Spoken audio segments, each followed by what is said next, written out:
Welcome, Internet, to the PixelPlay Podcast, your weekly gaming podcast for gamers by gamers. I am one of your co-hosts, Kaylan, aka Catastrophe, joined as always by my co-host, Adam, at CS Radical, and Chris, at Gin and Chris. This week, with everything that's been going on with Xbox and PlayStation... Oh, look at you all fancy doing the little head nod there. I'm laughing now at Adam's freaking thumb. Oh, I missed that. It's just so slow. Yeah, so this week with everything that's going on with Xbox revealing or addressing the rumors that's been going on about what they're offering, PlayStation coming out and saying that they're cutting or there's going to be no major like exclusives or major sequels to major IP, I thought we'd ask the question of how is Gen 9 shaping up and what's its legacy going to be? If you like that, we host and post a podcast every Wednesday wherever you get your podcasts by searching for PixelPlay Podcast on the YouTubes or wherever you get your podcasts. If you want to be part of the conversation, you can also join us at linktr.ee/PixelPlay Podcast, where we've got our Discord channels, our Twitter, Instagram, all that fun stuff. You can check it out, join us there, have a conversation. We'd love to have you there. With that being said, gentlemen, do I need to ask, what have you guys been playing this week? We're all playing the same thing, aren't we? Yeah, I thought we were all playing Yakuza. I actually finished a game that wasn't what we've all been playing, which oddly enough, I have this time. Yeah, it's all the extra time. It's just so much free time and free money. Like, it's so nice to just finish a shift at work and go, oh, I can just turn my console on now. It's great. Made choices. Not saying I regret them, but I made choices. You did make choices. Yeah. Yeah. So, all right. So, aside from Helldivers, which we'll talk about in our side quests on Friday, check us out on YouTube if you want to see a little bit of extra bonus content for our side quests, where we're going to talk about Helldivers, the server problems, and just basically gush for Helldivers for 15 to 20 minutes. But what have you guys been playing besides Helldivers? Adam, Yakuza. What have you been playing? I knew it. I was just waiting for him to say it. I wish I could say I'm doing anything else, but I'm trying so hard to finish this fucking game before 7 comes out, so I can spend another month on another JRPG. So that when that's done, like every week? Yeah, pretty much. It's the Kaylan effect. No. Look, it's just like the entire length of the next 30 days has been Yakuza, and when that's done, it'll be Final Fantasy VII for the next 30 days, and when that's done, it'll probably be Persona 3 Reload for 30 days, and then it'll probably be Grand Blue Fantasy Relink for 30 days, and then by then AU8 and Chronicle 100 Heroes will be out, so there's another JRPG for 30 days, and then maybe at some point I'll be able to get into Skull and Bones, or maybe anything else. Oh my god. I just Bones. realized what I sound like when I talk to my wife about video games, because the only thing I understood was Skull and Bones. Good. Yeah, and she's Good. like, yes. That's how we know who the real king is. You're the Skull and Bones King? You can have that title, Adam. I don't want it. I mean, to be fair, I don't really want to be the Pirate King because I'm not a big One Piece fan, so... I've never even seen an episode. And Neither have I. There's more than 1,000, and I went, no thank you. Chris, what about you? You said you beat a game that wasn't Helldivers? I started a game because of Adam, and I beat him to the end. I have finished Midnight Suns. Now, do I have probably 25% of the hours that Adam has in it? Yes, I probably do, because I beat it at like 52 hours, I think was the total playtime, and I had very little like idle time. That was actually me playing a couple hours every day here and there for the last month. Holy hell, I love that game so much. I don't have anything like new to say about it. It's, I mean, so much fun. You can go in for half an hour, do a mission, maybe 2, and then get back out. But then go back in and then spend 6 hours doing missions, optimizing, trading in cards for your characters, upgrading them, all this really cool stuff. And not only that, the story's actually decent. For somebody who actually has a little bit of Marvel burnout, like MCU specifically, obviously, this was really nice because this felt like completely its own separate thing. It felt more like the actual comics, or maybe like the cartoons even of like these characters versus like the very realistic like cinematic universe versions of these characters. Like it had that cartoony feel and stuff like that. I loved it. Like it was just so much fun. I got to pick all my favorite characters, play with them, get them like maxed out ish and all that kind of stuff. The story was cool. It's very like magic and dark and all that kind of stuff, as we've already said. And yeah, like the story was really interesting, cool, different than everything else that's going on. So even if you have Marvel Burnout, this game is great. The only thing that was very common is it had like a post-credits scene, which was pretty cool to get you like hyped for a second game, obviously. But other than that, like just its own cool thing. Like it was so 90s. I loved it.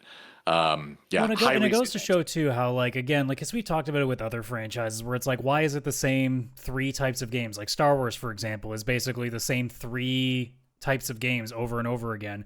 Whereas Marvel, obviously Avengers failed for its own specific reasons, but like most Marvel games that we can think of are like third-person brawlers or something like that. Whereas this game was like, why don't we just do something that no one would expect? And XCOM, the Marvel game, was like pretty far out there. When it was even first announced, I went, this may suck, but good Lord, am I interested in seeing what that's going to do? And now in playing it, I'm like, I'm so glad that they took a crack at that, because having fresh eyes on something that you don't normally get to play very often was like, holy crap, why can't we have more people take a license and do something weird with it? Yeah, it was weird, but in a really good way. And you'd have like some characters, obviously, like Iron Man and stuff like that, Doctor Strange, that you're used to seeing, but they weren't the only main characters there. And there was the actual like Midnight Suns. I have become a Nico Minoru fan because of this game. Nico was one of my characters that I used the most. I think she had the highest stats next to the actual main character, the Hunter, or whatever they're called. But yeah, like Nico is amazing, and then even Magic was pretty cool. I didn't really use her, but it was cool to have her there. And then Blade and Ghost Rider, who I used all the time. Blade and Nico were basically my 2 characters I took everywhere, and they're like not as common, right? They're not the like, oh, I'll just get like Iron Man and Captain America and I'll go and, you know, do my battles. Yeah, most of them are the people I never touched. Never touched. Yeah, I would only use them when I was forced to, because a story mission required one specific character. Yeah, I absolutely loved this game. It was different. It was Marvel, but not the Marvel you're used to, or at least not the current Marvel. And it was weird, but in an amazing way. And it went in a really cool direction. And I really do hope they make a sequel. I don't know how much financially well this game did. It deserves it. If it did, it really does deserve it. It's just hard because, like, when it released, it was like right before the onslaught of 2023. So it's hard to stand out in that times anyways. So I hope. And also, I'm pretty sure Avengers might have screwed it a little bit, because I think so too. The interest in Marvel games at that point was not at a great spot. No. So I hope that if people did play this and it kind of reminded them, like, okay, never mind, you can do other Marvel things, and this is a completely separate thing from that stupid, horrible Avengers game that came out, right? I mean, at least critically it did well. Like, I just looked at Metacritic for curiosity. It's averaging at an 83. So that's pretty good. Yeah, Considering if I pull up the game, it is at a 67 for Avengers. So yeah, I think it did a bit of an improvement. Yeah. I just going off what Adam said and what you guys have kind of been talking about, just kind of, you know, going and taking the MCU or taking IPs and different properties like they did with XCOM. I think if anyone wants a freebie, I got one out for you. Call it MCU and Me, the Marvel dating sim. There we go. Send it off to Japan. It'll just get eaten up. You know, like you say that, but like, we've had the KFC dating sim. Dead by Daylight did a dating sim. Like, you're onto something. I don't think it would be that uncommon. I mean, I think the title, you don't even have to take it, just MCU and Me. Like, yeah, that is a good title. Although I think I have the best idea for Chris, because it goes back to an old joke that we've always had with Chris. How about Cosmo in the new Nintendogs? Oh God, Nintendogs! It always fucking comes back. Kaylan, I hate this game. I hate Nintendogs. It drives me mad. I don't get it. It's such an old joke. It's from a podcast that Chris and I did together way before this show. That's how old this joke spans from. That was a practice podcast. That was practice. Yeah, it was practice. All right. But the Nintendogs hate will always remain. If anybody likes Nintendogs, I don't understand why. So what I'm taking, the big takeaway is Chris hates dogs. Got it. Noted. No, love dogs. Real dogs are great. Because like a dog I tap with the stylus. No. Why? I don't think you should tap any dog. Don't tap any dogs with the stylus. That's probably your problem. Yeah, I mean, to be honest though, Chris, like some sort of like a building simulator game of like Nowhere with like the Guardians would be actually kind of an interesting game. I know you'd be super into that. And then, of course, if I want to appease Kaylan, I don't know, we can do some sort of Splinter Cell game, but it's like Hawkeye when he's Ronin trying to take out a bunch of like Yakuza gangs and shit. That'd be good. So I can still sneak the Yakuza in there on him. Oh, Hawkeye stealth game? Give it to Ubisoft. They could use that instead of like a Splinter Cell game. We don't need any more of those. You could just do Hawkeye. Black Widow game. We're done here. We're done here. Hawkeye and Black Widow. There you go. We're done here. Poor Kaylan. Yeah, for me this week, I've been pretty much like with the limited time I have, jumped into Helldivers. Damn it, PlayStation, you got me. I had to redeem a code for 12 months of PlayStation Plus so I could play it, and you got me. But I mean, other than that, really, did Sony get you, or did we get you, and then in turn Sony gets you? I don't know. It kind of went both ways. But the other one I was kind of playing, but it's kind of fallen off the radar, is Hi-Fi Rush. I am now like track 4, so I'm about a third of the way through the game. I don't know. It's like the polish is starting to fall off of it a little bit. Like I got to the point where you have to start doing parries and stuff, and I don't like those. I think it kind of ruins the flow of the game. Like it is a rhythm game, I get it, but you get to these points where it's basically a quick time event, and if you fail, like too bad. Like you do not move forward, and it really stops the flow of the game. There's like some security bots and stuff that you have to do, and it ruins the whole pace of the game. I think like it gets like this basically this wall that you have to get past. It's not that it's hard or anything like that, but it's just I don't like the parrying system, and I find it's using it a lot now.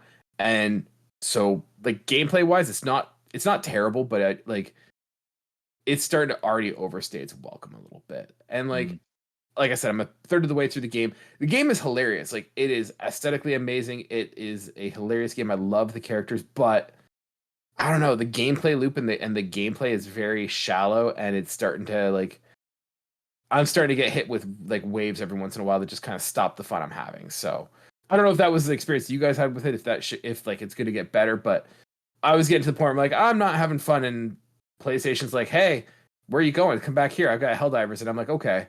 So, I mean, with me, it was, I guess, because it's such a lighthearted thing, and I was just vibing to the music. So again, rhythm games are also like my super jam, so I was pretty okay. I've seen you play Guitar Hero, yeah. Yeah. So like, there might have been like a moment where there was like, oh, it's just another wave, but like, it was never really to the point that I think that I'm where you ever got to, where it was just starting to be like, I don't know about this. Mia was just like, yeah, this is still awesome, and then a boss battle would come up, and I'm like, yep. That's fucking amazing, and then we're good again. How far are you? Have you gotten to Corsica's fight yet? No. So I fought Zanzo and like beat him and stuff, and that's kind of where it started hitting the rails. The epitome of JoJo characters. Pretty much, yeah. And that's the problem. Like I got to the point where like I was playing it, and then every once in a while, like I'd get to these checkpoints where you have to do timings, and I'd get killed and have to go back to the checkpoint, and they're not skippable. Like the cutscenes in between are not skippable. And you'd have to start the whole checkpoint all over again to get to that one QuickTime event. If you didn't get it, you'd have to start all over again. And it killed the flow for me. I'll just get better QuickTime events. Come on, let's go. That's the problem. So, anyways, yeah. Otherwise, Helldivers, it's amazing. We'll talk about it later. But yeah, Helldivers, cannot sing it enough. I love that game. So. Oh yeah. But we'll have a lot to say. Speaking of Hi-Fi Rush, one of the things that we had this week is we basically. We learned a lot and got a lot of things clarified from both PlayStation and Xbox this last week. We're not going to talk about each one individually. I feel like those have been talked to death by pundits who are much smarter than us. But to give you the long and short, basically Xbox came out saying, hey, we are still going to be launching some hardware. We're still in that game. They're bringing 4 games to PlayStation. 2 of them are IP that they think have some growth, and 2 of them are community games. I think the rumor or the speculation is that it is Hi-Fi Rush is one. The other one is Grounded, Sea of Thieves, and I think it's Pantomime is the other one. What the hell is Pentiment? I never even knew what this is. It looks like an indie game, but it's made by, I want to say Bethesda developers or a Bethesda developer. Is that the one where it looks like an old like 10th century like painting? Oh my god, really? That's the one they think is going to have some legs? I think that's the one they're just like, this won't hurt the Xbox by putting it on other things. It's definitely like an indie style game that Obsidian's putting out. It's not like, I think their first test run is like, hey, let's put a bunch of smaller stuff and then see if these is like our big potential cash cow. Yeah. Which, to be honest, good luck trying to overthrow people with Helldivers right now. But I'm sure there's a couple people that would rather be a pirate than a bug hunter. But hey, Now the question is this part of PlayStation's like 12 live service games that they promised us or something like that? Yeah, I two mean, of look, them if are it takes actually some of the just load off of all the other properties they would potentially be ruining, I'm okay with that. Yeah, so those games are coming. Game Pass is staying on PlayStation or on Xbox. It's not coming to PlayStation. So really, Xbox a little underwhelming. And then the news from the Sony camp is not much better. So Sony came out with their fiscal 2023 information and sort of forecasting for 2024. The big news out of that is that they are planning no major new installments for existing major IP. That is not to say that there's not any major games coming, but it is not going to be for existing IP like God of War or Horizon or anything like that. They're still losing money on the PlayStation. They're having a hard time bringing it down in price because, well, I don't know if you've looked outside or been to a store lately. Everything has gone up in price, including the costs and materials for making a PlayStation. So they're forecasting they're going to have some losses on their side in terms of cost of PlayStation 5 manufacturing and sales, as well as first-party development, but are hoping to make that up in third-party major releases. And they are sticking to their, gross to say, live service games. So with that all being said, I kind of feel like we covered all of the essential news that came out this week. But what that brought me to is one of the things that PlayStation said was that we are in sort of the later stages of the PlayStation 5, or in like the latter half of PlayStation 5. And so with everything we've heard from Xbox, everything that we've heard from PlayStation, the question I want to throw to you guys, and we could talk about this week, is what is the legacy, or how are we going to kind of view Gen 9 in a whole, like once everything is said and done? If we're halfway through, how are you guys feeling about Gen 9?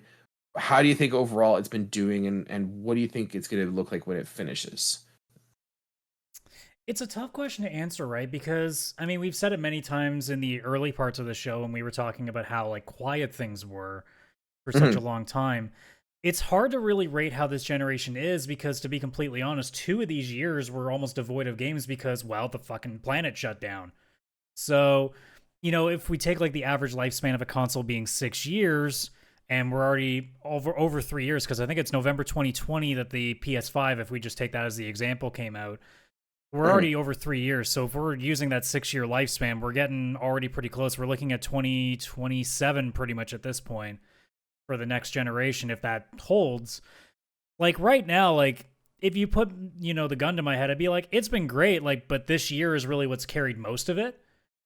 So it's now at that point where we're like, okay, well, if the rest of the generation ends up being a lot more like this year, where it's a lot more consistent run of games, I think we'll look about it more fondly then. Right now, it's like 2023 is literally doing all the heavy lifting, because beside that, a lot of it's like the sprinkling of dust of really good games, and that's been about it. So like, I don't know, like if you asked me to compare it against last generation, I would still take last generation, but that generation was just absolute killer for a lot of games at that time, especially in the tail end. So it's kind of really got some work to do, and you'll have to see in the next 3, maybe 4 years, what that looks like. But as of right now, like it's on a path to get better. It's just, can it make up the ground that was lost from basically 2 years of almost nothing? Yeah. Chris, what do you think? That's a very good point about the pandemic. I always forget that existed, which is so weird to say. I mean, it's so small and nothing really happened. Yeah, give me a footnote in history at best. But yeah, it's hard. Like when I think of the actual like console itself, if I throw in all the third-party releases and stuff like that, I still think I look on the generation fondly. And I'm sticking mostly with like Xbox and PlayStation, of course, because Nintendo's still in Gen 8. Yeah, like it came out in 17, and it's still going. Like obviously, I feel like that system has definitely ramped it up. Like if you were to look at the Switch, it's had like a really good lineup for a little while now. And I probably just had a very weak start. But looking just at the Xbox and the PlayStation, if I'm looking at third party, I don't mind. The generation I think is great. Yes, last year was doing almost all the heavy lifting. Like that is just like the craziest best year. But a lot of it was third party. Like there was a game obviously from PlayStation. We had Spider-Man. Xbox tried. Obviously, they had Starfield, which I like Starfield. Like, I thought it was a good game, but it wasn't the like I'm gonna remember this generation because of Starfield. That's for sure. Redfall was just flat on its face. Halo Infinite kind of came and went. I don't think anybody really talks about it that much. So there's been some good ones like the Forza Horizon 5, like those kind of games from Xbox's side, but first party wise, like when I realize that we're now over halfway, say it is a 6-year thing and we're now over the halfway mark, it does feel a little underwhelming for each specific console individually. Like PlayStation, I can name like probably 4 or 5 games off the top of my head that are the first party ones. We've got now Helldivers, we've got Spider-Man 2, we've got God of War 2 or whatever you want to, or Ragnarok. The new Forbidden West, the Horizon game. And I'm probably missing one. I'd probably throw like Astrobot in there. Maybe, I don't know. That was cute. That was fun. Like the but thing like, is too, we got to keep in mind, we got to make sure we're not counting like all the many remakes and remasters that have come in, right? yes, because I feel like that's what a lot of this generation has been, like remaster, remake, remaster, remake. And it's like, well, that's cool, but like I've already played that, and I'm not going to remember this generation because of The Last of Us Part 1 remake versus when The Last of Us came out and people were like, oh my God, how do you like end the PS3 on that note? That's crazy. So and again, Xbox, like, sure, they had a new Halo game, but that was, whatever. It was fun. I played it, but it's not overly memorable where I'm going back. And I got like a Forza Horizon game, and I don't know, I can't even really remember what else. Like, I obviously they've got their other stuff. There's Psychonauts 2 and stuff like this, but again, I don't really see anything as being like a crazy, like generational, just I'll never forget this generation because of this. I've probably got Forza Horizon 5 and Hi-Fi Rush. Like, those are probably the 2 games for Xbox that actually are memorable to me because I wasn't expecting them in the way that I usually am with other IPs. It's just like, it feels like first party was not as intense as normal. Like, it definitely is a lot more quiet. And if it stays this quiet, I think that this generation is going to feel I don't want to say a letdown because I use my PS5 all the time. I use my Xbox all the time, but that means my PS5 is like my third party AAA single player or whatever games. And then my Xbox is just this subscription service that I will fondly remember for Gen 9 as like, I can't believe that was the generation that Game Pass did this. You know what I mean? Like, it's going to be that kind of stuff versus like, oh, what Xbox did or what PlayStation did. Yeah, it almost feels like this generation is going to be the quantity generation, whereas like the last generation is going to be a lot more in towards the quality. Because like, even if we take like, for example, like I'm looking at Metacritic right now, if I take anything from last generation, let's just take the biggest ones that are on the list, and it's just whatever the meta score is. So, some people might not care for this. I know one of these Kaylan doesn't give a shit about, but hey, that's the list.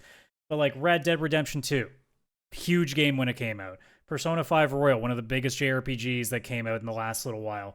Metal Gear Solid 5, God of War, the new complete reboot to it, Last of Us Part 2, Uncharted 4, and that's all that generation. If we look at like what's the biggest things now that aren't remakes or remasters, you're looking at Baldur's Gate 3, which is really, really good.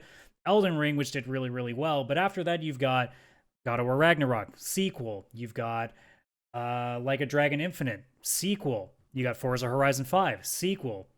You got Street Fighter 6, sequel. Diablo 4, sequel. Alan Wake 2, sequel. So, like, there is a bit, like, and granted, a lot of these that I just listed were also sequel. It seems like it's a lot of sequelitis that's going on here, for lack of a better word. So, like, originality hasn't been a big part of this generation, although I could say that it hasn't really been in the prior generation. But like, as it stands right now, I think I'd probably look at this generation as being decent, but up against last generation, it's nowhere near being close up to snuff. However, again, we are keeping in mind that only half of this console's generation's gone through so far.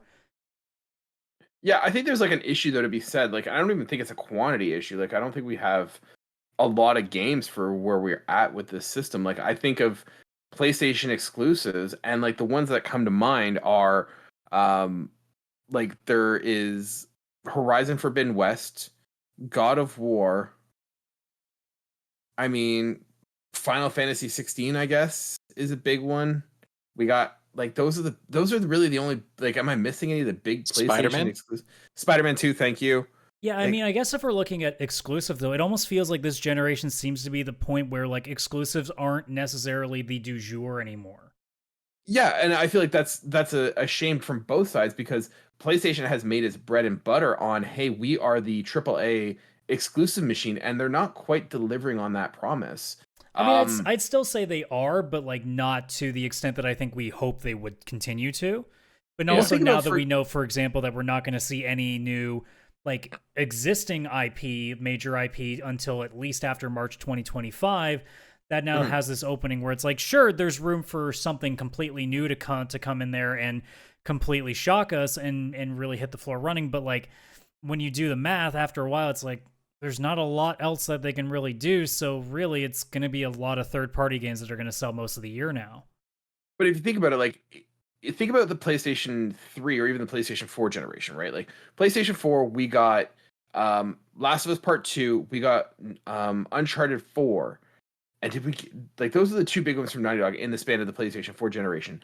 We have not gotten a true Naughty Dog original in the PlayStation 5 era. And with them canceling Factions, like, there's a strong possibility we won't see a Naughty Dog game on the PlayStation 5. Similarly, Sucker Punch released a Ghost of Tsushima back in, I think, 2019. And like somewhere around there. Yeah. And we've not seen one yet. It's been 5 years, and we don't even have an announcement of Ghost of Tsushima 2. Well, like, it kind of what comes has to Sucker a place Punch been of doing? like, again, we're talking about these, they're getting too big on budgets, and it's causing these games to take way too long now. Like that's where like all these indie games and third-party games are coming in to shine, like a Helldivers, who is now coming in and just wrecking because it's just a solid game that people are just like, oh, I'll go play that. And then when there's nothing else to come out, like, what are you going to do? Play the quadruple A Skull and Bones now? Like, Yeah, what is Foam there? Stars. We're guys, Foam Stars. That's where everybody is. There we go. But Well, like, and that's so the like thing too, like with Factions, like again, because so many of these games now, because business is getting in the way of quality, is that we're getting all these games that should be good games, but the problem is they're being designed to be nothing more than money milkers. So these games basically, if they do launch, they die immediately, or they realize really quickly, oh crap, we put a team on this that has no idea how to make these kinds of games because only like a few studios actually do it well and the rest fail, as we keep seeing. And all this time we're wasting money and then nothing happens. And then these games go out to die. And now we're sitting here looking like, why are our profits not as good as we thought they would be? But even like, so if we put PlayStation aside, Xbox is not in a much better place, and they have their own problems because the Xbox Series X, let's be honest, or sorry, Xbox One, that one sucked. Like that one was a failure. The Xbox One, nothing really came out of At no point in that that. generation did I even consider buying one of those. Right? Not Right. even But close. And Xbox was good about it, that they kind of, I mean, they can't come out and be like, hey, we screwed up, but they kind of came out and said like, hey, we're reassessing, we're reevaluating, retooling. And we get the Xbox Series X and S. And what have they shown for that? With all the acquisitions that they've built, with all of the like studios that they've developed and that they've either purchased or built, what do they show for? Like, no offense, I mean, Starfield I loved, and Starfield is great, but it's not setting the world on fire. Redfall is a complete disaster. Hi-Fi Rush, sure, is good. Like, I have my gripes with it, and I'll recognize that it is a good game, but it is not a massive exclusive that it's going to be a system seller. Like, yeah, like if we're talking like the major games, because I wouldn't even consider Hi-Fi Rush a major Xbox game. I don't even think I would put a major Xbox game in this generation if I had to do a top whatever list. I don't even know if Starfield cracks top 20. No, so like I think the only one that they really have to show for is Forza Horizon. Like that's really the only one that I think most people would agree is a system seller, right? Halo kind of fell short. Assuming you're into racing games, because that's still its right. own It's a market. niche audience and stuff, and like Microsoft Flight Simulator is good too. But once again, those are niche audiences. They don't have a system seller that they need to. And so my question is like, what does Microsoft have to show after almost? Let's assume we're halfway through the Xbox Series X. Like, what do they have to show for a console and a half of time? Like Hellblade? Like Hellblade's not out yet, and that game has been showing for how long? And like it's not even going to be a long game when it comes out. And not that it needs to be, but it's just like you spent how much time developing this for a short experience. And I'm for scaling back. I've been a huge proponent of scaling back games, but we need to dial, like if we're going to scale back the scope of the game, then we need to dial back as well the time that it takes to make it, right? It shouldn't take 10 years to build a Hellblade 2. That's, let's say, 6 hours, right? Like that's less than an hour a year. So Yeah, I kind don't of know. does beg the question, like business wise, what a lot of these major companies are going to start doing, because I have we don't really know as much as we could on all these statistics for like what's making what or whatnot, but it generally does feel like a lot more than ever businesses are claiming like they're not making as much money as they used to. Now, to be fair, I don't trust most things that come out of the mouth of a CEO or a shareholder these days. But that being said, I've never seen more often than ever all these companies talking about not hitting targets or whatever, or all this other stuff. Mhm. So it gives me the impression that there's a lot of games that are either they're spending way too much money on, whether it's time or whether it's just overall like the amount of money being put into its production in terms of like how they're maybe over like spending a lot of extra money on voice acting, or spending a lot extra money on the graphics, or spending a lot extra money on PR or whatever else they're doing. And it's getting to a point now where it's like, again, we keep going back to it because, well, we love it so goddamn much right now. But like Helldivers, I can't imagine cost nearly as much to make. And they have, on Steam alone, 400,000 concurrent players, which is a shit ton of money. Yeah. Well, if you just could take the assumption that, let's say it's a $50 game. Let's say, for simplicity, because I'm bad at math and I'm in Canada, let's say $50 a game at 400,000. Like, how much is that? Pulling up a calculator. Millions. Yeah, we're talking like a good like 20 million.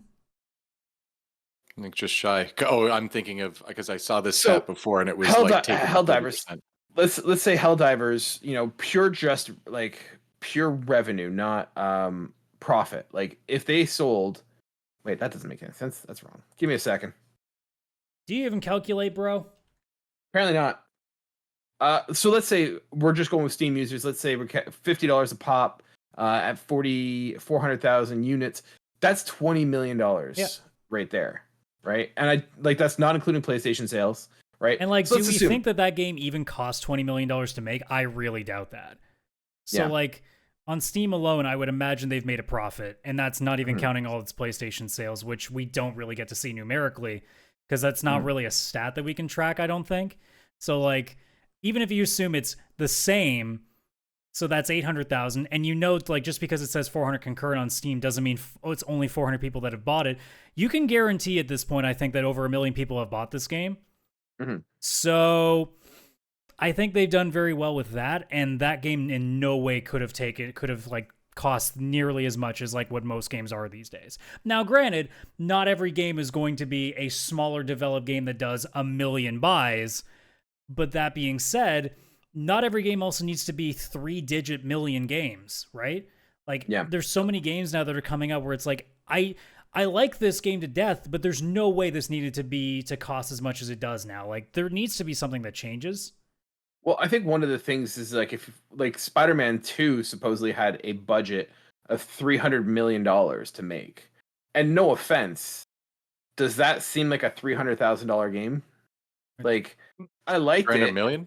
No. 300 million to develop. Like it looks like a sequel to Spider-Man 1, which was not a bad looking game, but like I don't know, I look at it and I'm like, does it need to have, like, I don't know where that money went. Like, and that's kind of the problem, is we don't really know what that means, because at the same time, like on the outside, I also want to go, I hope a good chunk of that is to the people that are making it and getting paid well, but at the same time, like, you have no idea where all that's being allocated towards. For all you know, it's friggin', 50% of it's all budget for all the PR that they do, because every company feels like they need to shove a game down your throat to get you to buy it. Whereas it's like how today, every time I see a Coca-Cola ad, I'm like, guys, we know Coca-Cola exists. I think you can stop for a moment. But instead, like, yeah, what are the odds, right? See, he already knows. He doesn't need to be told. Like, I am the ad. Marketing needs to exist and stuff, but I think like one of the problems is that, like, just once again, it is like development creep. Like, did Spider-Man 1 need to have a graphical update for the PS5? I don't think so. Like, the models looked great. Like there was not much that needed to be done. You know, they made it bigger in the sense that like now you've got the boroughs outside of Manhattan. Can any of you guys distinguish what one borough was compared to another? Like aside from, I think, I think aside from like Coney Island and like that area, like I don't think I couldn't distinguish one neighborhood from the other. You couldn't have just been like, hey, look, we added a fish market. Like, okay, cool. Like, they added a part where you could go into like Alaska. Come on. Or the Arctic or wherever it was. Yeah. I just like 10 seconds. I just like, it's like you guys are putting this much work on yourselves that it doesn't need to be. If you said, hey, it's Spider-Man, still set in Manhattan, like, cool. Or like Long Island, or like, I don't know my geography down there, but like, well, yeah, Spider-Man if you compare it to Marvel games, like with Midnight Suns, like it pretty much reuses the same, really, like 20 maps. Mm-hmm. Like you have the main area where you do most of the hub world stuff, but most of the actual like battle maps, like most of them are pretty well recycled. It's more the gameplay that sells it, which is again like, and I've made this comment before, especially with open world games, these worlds need to stop being so big because I don't understand what, like, gamers, please enlighten me. A map as big as what Cyberpunk's is, or what Skyrim's even was, or what like Assassin's Creed Valhalla was. Explain to me why we need maps that big. Does that really enrich the game? Because I play games like Hi-Fi Rush, which are all level-based. They ain't that big, and I felt like I got a pretty good game out of that. I don't feel like Scream Mirage. Yeah, like I don't feel like games. It just goes back to what we said before. Like we need to scale these things down. It doesn't necessarily mean like, you know, you can't have like large worlds, but like if we're gonna do these, you need to find ways to make them more efficient, and you need to find ways to make them more lifeful to justify them. Because a lot of these budget costs are going to empty, shallow worlds that don't do anything. Like, no offense, Starfield, most of your content is fucking meaningless. You could have easily done like 7 or 8 planets with the same amount of worlds, and you would have probably cut your costs in like at least a third. Well, that's what is it Outer Wild? I always get the two. Yeah, Outer Wilds is like the Obsidian Space one. Yeah, there's Outer Worlds. Or Outer Worlds, sorry, not Outer Wilds. Outer Worlds. Like Outer Worlds did that, where it was like a couple planets, you jump back and forth between the two. Like it needs to. It does a lot of empty land.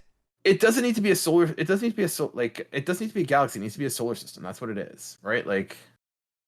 Well, I mean, it's like, even for example, like Mass Effect 1 versus Mass Effect 2. Mass Effect 1 has all of these planets where you just drive around on your vehicle and it's just dead land, whereas 2, it was you land on very specific areas. There are some areas that are much bigger, and then there are some that are like these small missions.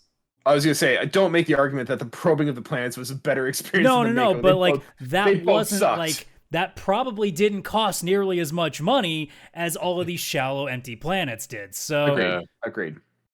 So like there is a difference. There is a way to have a game that has a lot of areas, but there's also a way to do it where it doesn't require you to spend all of this time mapping out and finely tuning these little areas and making them beautiful. Hogwarts Legacy did not need to be that big. You could have very easily cut the map in half, and then if you needed to go into like a cave or any other dungeon, teleport. Magic of cutscenes solves the problem.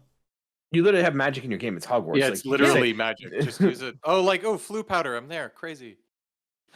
But like that, and that's the thing. Like, there's this overgrowing like need apparently for people to just have these massive worlds to play in. To which I go, what do? I love Cyberpunk's world, but a good chunk of that game is me either fast traveling or driving aimlessly, listening to the same music over and over again, seeing the same sights over and over again. What is that doing to me? If I want to see the same sights over and over again, I'll just get in my own car. And you're not even looking at the thing. You're literally just following the yellow line or the map telling you where to go. Like even Forza Horizon, but at least that game is just supposed to be driving. Yeah, that's literally the game. I look at my gaming shelf, right? And I've got a shelf. I got a section for PlayStation 3, and it is like 3-4 shelves long, right? I look at my PlayStation, it's like 3 shelves long. And granted, I had a kid when the PlayStation 5 came out, so my mileage may vary for other external circumstances, but PlayStation 5 doesn't even have a shelf yet. Like, it's not even a full one layer of shelf. And if we're halfway through, like, that's not a good indication of what this console generation looks like. And I mean, I love my PlayStation. I love my Xbox Series X, but like, I don't feel it's living up to the promise that we, or the promise or the implication of what we thought it was going to be when we joined it. Like, I don't know. Yeah, Like I think the generation as a whole is going to be remembered fondly. I don't know if the consoles are. I think that's the difference. I think like the full library of the entire industry is going to be looked upon well, but like if you literally just nitpick the exclusives, I think that's a whole different conversation right now. Yeah. I think 2023 is going to be remembered as one of like the greatest years in gaming. Like I've seen a lot of articles where people are like, "Oh, 2002 craziest year." I think 2023 is going to be included in that list. Do I think it'll mention a PS5 specifically, an Xbox specifically? Not really. I think it's mostly just going to be like as a whole, we got so many crazy games, huge surprises like Baldur's Gate, like that kind of thing. But it's going to be more about those specific games than anything to do with the consoles. And in fact, I think that when people look back on this generation, like, oh, what's the craziest thing that happened? I think we're going to remember like a Steam Deck came out and all of a sudden PCs became like handhelds, which changed the space for a bit. Game Pass started to make it where you weren't buying games. It was a subscription, and it caused PlayStation to kind of do the same thing. And the landscape kind of changed with that. Like, it's going to be all these like interesting things that happened in the industry versus like, oh yeah, like system seller this, system seller that. I think another big issue is because of all the costs with all these games and the huge amount of time and everything, I think gaming's starting to go the way of Hollywood. Like, I think they're trying to play it safe. Take an IP that already exists, make Jurassic Park 7, people will go see it, versus like making a new game or making a new movie in Hollywood. So that's why everything we're seeing is a sequel to a big blockbuster, and it's shown like you have to see this. If you don't go see this blockbuster game, you're gonna miss out. And I mean, Xbox, I guess, has tried a couple things. Like, I think PlayStation tried with Helldivers. I don't think that was like, oh yeah, it's going to be our blockbuster. I don't think they advertised it anywhere near the same they did with Spider-Man God of War. I think it actually took Sony by surprise, and it was more like, we have this IP, let's make a smaller game on the side. We could use a couple live service games on the system, and this would be a good one. Like, I think this was an accident for them, honestly. Not the development. 100% was. I mean, like, I still think it would have done well. Not like, if you honestly like asked me, like, what do you think the max player concurrent base on Steam's going to be, you know, a couple of weeks into this game, I would have told you maybe at most 100,000. Yeah, at most, yeah. Oh, 100%. And I think if you really like, I would have looked at the original Helldivers and saw it was like 6,000 was its peak, and I said, maybe like 50 to 75, probably 75,000. Because I mean, there was like a bit more buzz around it. And I think also like the trailers were very well received. So I think a lot of people were like, oh, that looks kind of cute. Okay, maybe I'll take a look at that at some point. Yeah. Oh, for sure. Yeah, and Xbox has had the odd thing that they've done on the side. Like, obviously, there's that Pentiment game we were just talking about. Like, that's just them letting a couple developers do their own thing. Hi-Fi Rush. I guess Redfall was them trying something new. Starfield. But even then, like, again, it's not like Starfield was Xbox's idea. Bethesda was already working on that, and then Microsoft came in and bought them. So it's so even that can't be really credited to them. So sure, they're trying some small things, but I still think, again, they're trying to really play it safe. And it kind of shows. So they're not taking any big risks and putting out these other big games. They'll put out small ones. Hi-Fi Rush, small and cheap. Pentiment, small and cheap, to develop-ish. And I don't mean cheap in the sense that they're cheap in quality or anything. I just mean if you compare it to the cost to make. Low risk and just low cost to produce versus a Halo that's expected to be the biggest game ever made. And even that had to go open world, right? So I think a lot of like Sony's big ones are still paying off. God of War was great. Spider-Man was great, that kind of stuff. But now it's so spread out, and we're going to end up with a lot less games because of that cost, and they don't want to lose it. So it's like, well, we'll put all our eggs in this basket. We'll have a couple small things come out. Yeah, like there's a genuine possibility that this year, when we get to the Game of the Year nominees at the Game Awards, that there isn't a PS or Xbox exclusive. Rise of Ronin nomination. I'm banking on Rise of Ronin. But like I would say that's Helldivers, kind like, of that's crazy to think about right now. Yeah, and if you don't count Helldivers because they did a simultaneous PC launch, it's hard. I don't know if I always include PC because then PC there's no doesn't- such thing as an Xbox exclusive. Yeah, but like That's it. No, even no, with we're like talking my bias, console I don't exclusive. think PC's not Helldivers console. will get that. The closest we might get is like Final Fantasy VII Rebirth, but I don't even consider that to be an exclusive because it technically is, but it's not a Sony studio that's making it. It's not a first party, yeah. That's why I'm thinking Helldivers might be the only thing that's like a But Sony. even Helldivers isn't a first party studio. Arrowhead is not third. Oh, I thought it Arrowhead's was. not first party yet. You bet that yeah, they're PlayStation gonna- is rolling up with the money vans. Just throw on money until they say yes. Like, Yeah. Oh, for sure. And then we're gonna get Helldivers 3 for the PSVR, and no one's gonna play it. Yeah, I just made sure to check. Yeah, it's just Sony Entertainment published it, and Arrowhead the is publisher. so it's Okay. not a. Oh, it's not even first party. Oh, jeez. no. Wow. I thought that they after Helldivers 1. I had my info messed up in my head. No. This So is yeah, how much so of a there sleeper probably hit won't that be this one. is. Yeah. There Yeah. won't be a PlayStation first party at the Game Awards because if they don't, I doubt they're Right. going to have anything releasing this year. That's first party. Is Rise of the Ronin? no, Rise of the Ronin is Bandai Namco. No. Yeah, that's Bandai Yeah. Namco, right? There's like, who's making Concord? No, Concord might not even have a.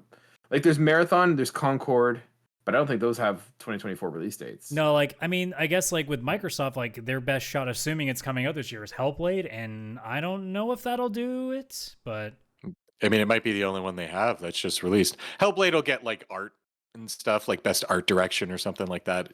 Mhm. And that comes out in May. But yeah, Yeah. I think that's the only Xbox exclusive I can even think of that's first party. And Xbox has like 3,012 developers or different studios. Like where are they? What are they doing? Like yeah, this is what like also right now crazy. for games, like if we even think of like nominees, like the only two that right now I think would stand out as potential at this point is Tekken 8 and Like a Dragon Infinite Wealth, and I don't know if either of them will stick by the end of the year, but like we also don't really know if there's any heavy hitters that could even take a spot right now. A lot of it seems to be Helldivers. What's that? Helldivers is gonna get it. I really don't think it, like I love that game to death. I don't think it has a pretty good shot of winning best multiplayer game, but that's also again, does the vibes keep going all the way into the end of the year because this is only February, so Skull and Bones. You're right. That makes Skull and sense. Bones. Ubisoft's taking it. like been I'm trying to go building back this into the 12 release years. schedule and even see if there's anything that like obviously Final Fantasy VII Rebirth is going to get, unless it like something really bad happens to it, I can't imagine that one not being in the conversation at least. Well, here's the other thing. Like, talk about Sony PlayStation Studios. What the hell has Sony been doing? Like the last thing they released was Days Gone in 2019. It's been 6 years. What are they doing? Yeah. I don't know. Now the only like I don't know. Someone's probably been yelling at us the entire podcast. The only thing is they said there's no sequel to major IP. Now the only thing I could think that would change my whole opinion on what's going on is Sony comes out and says, "Hey, we got a whole bunch of new IPs coming out now." Like that's the only like caveat or the out I could see themselves having is that like, hey, no sequels, but here's a whole bunch of cool new IP. But do we think For they're all PlayStation coming 5. in the next 10 months? No.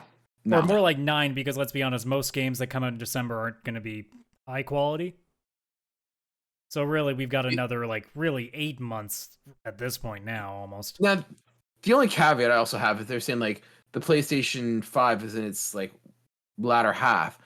Do you think if they release like, because there's a rumor going around right now that they're going to be announcing a PlayStation 5 Pro, would they count that as part of PlayStation 5 and being in its latter Yeah, years? it would be part of its life cycle in the same way that like the Yeah. PS4 Pro would have been. Yeah. Yeah. But, like I looked at all the releases. Like I have 3 games that are announced with a date right now that I think could have a conversation down the road. So like Rise of the Ronin, Indiana Jones. Rise of the Ronin. Well, no, that actually have a date, like the official date. Actually, sorry, 4. So Rise of the Ronin, which I'm still not 100% on board having like that level conversation, but none of these technically do to me. They're all just like they might. But like Dragon's Dogma 2, which a lot of people have been really raving and excited about, so that has a chance to get some interest. I think because of low key, in the same way that like some other games seem to do that. I think Stellar Blade low-key has a chance to do Yes. something really interesting. Yeah, I was hoping you were going to say Stellar Blade because that's one of the ones even I've got my eyes on. And then Hellblade 2. Like those four are the ones that I'm looking at the list here that I sit there and be like, those could potentially be in the conversation if they release well. Beyond that, they're all like they'll come out of nowhere and do stuff. Because like I'm scrolling again. Oh, sorry, and Rebirth. I forgot to mention Rebirth again. But most of these other games are just like, a lot of them just feel either indie or like third party, like, you know, B tier games. Like, I don't feel like there's anything obvious yet. Like, there isn't that one release, like say a Marvel's Wolverine or like I guess we said like if a Halo game was being made or anything that really makes us go, ooh, that doesn't really exist right now. Now, granted, that's because this year has been very weird and no one seems to want to tip their hand beyond April at this point. So, you know, we never know what's going to happen, but at this point, it's not as promising, but that's again because there's so much unknown. I did have one of my friends who listens to the show point out that we did say that 2023 was looking to be a weak year. We did. Around this time last year. We did. We did. Oh, so that's to be fair, embarrassing. This is us just manifesting this into the universe that if this year turns out to be a banger. You're welcome. We helped to make this one of the best years ever. We jump on our sword to make sure that you have a great gaming year. Yeah. But again, we're only working with what we have in front of us, right? So, Atomic Heart. I probably said it back then too, where it's like, I don't want to talk about that. We don't know what's there, so how are we going to make it seem like it's going to be a good year? It doesn't look like it because it doesn't seem like there's anything out there that's going to tip the needle. And then Baldur's Gate 3 came in and just went, bam! Yeah, that was, jeez. That is just I certainly didn't like. I mean, I'm sure it'll be fine, but I mean, Baldur's Gate hasn't been relevant in how many years? And then Larian was like, "Fuck off, we got this." Baldur's Gate 2 came out in the 90s. It's been a while. Like, I genuinely looked at that game when I first saw it announced and went, "Oh, this is like a bad rehash of trying to get it back into the ether." Yeah. That did not age well, that thought. Not at all. Nope, but I love always eating crow. It's the best when I get to eat crow when I have a bad take for like a game not being good. I keep saying it. I have no problem being wrong when it means a game is so much better than I thought. We should just say everything is going to be bad, because whatever we say is bad ends up being good, and anything we praise like Atomic Heart ends up being bad. No. Kaylan was saying Atomic Heart was going to be... I never praised. I predicted. There's a difference. Hey, I was like, wow, this looks like BioShock. And then I don't think it's BioShock. It looks like BioShock and the guys who made like Doom. Like, how do you miss? Look, I said from the beginning Helldivers 2 was going to be amazing. I was not wrong. Yeah. You weren't wrong. I mean, about that. Look, if Chris, you and I collectively go, Final Fantasy VII Rebirth is going to be one of the best games this year, and it ends up falling flat on its ass, okay, yeah, that'll be a hard one to swallow, but I'm pretty sure we're right on that one. The curse is real.